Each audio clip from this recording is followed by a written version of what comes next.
Well, those are views from almost every county because your voice matters. Now, the writing was on the wall for most cabinet secretaries, and it was only a matter of time before they were shown the door. The president had on many occasions reprimanded some of his cabinet secretaries.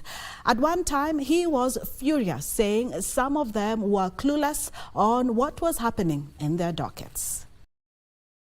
Find that many of you, the people I speak to, don't even know what is going on in your ministries or departments.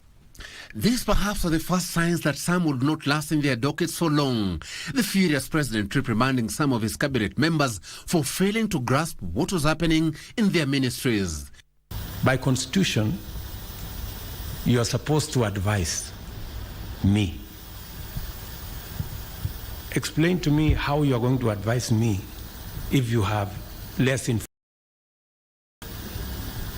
Who is going to be advising who? The last nail being hit by the protests from young people on the Finance Bill 2024, who took on some of the cabinet secretaries for displaying opulence and caring less about suffering of Kenyans struggling with high cost of living.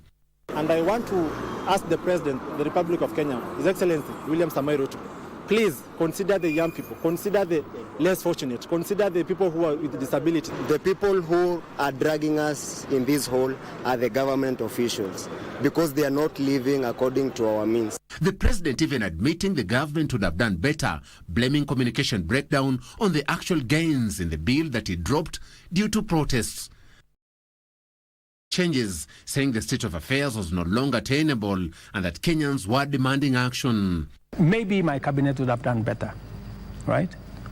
And I am going to do a soul searching on how we need to move forward. The need for a new administration was even amplified by the Senate that accused unnamed cabinet secretaries of sleeping on the job and out to accumulate wealth at the expense of Kenyans. Is managing the political government of President Ruto.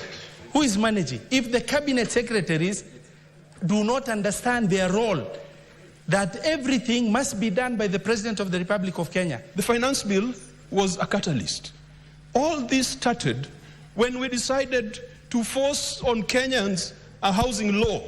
In fact, it's a good thing that those young people came to Parliament because we are the ones who passed a housing law.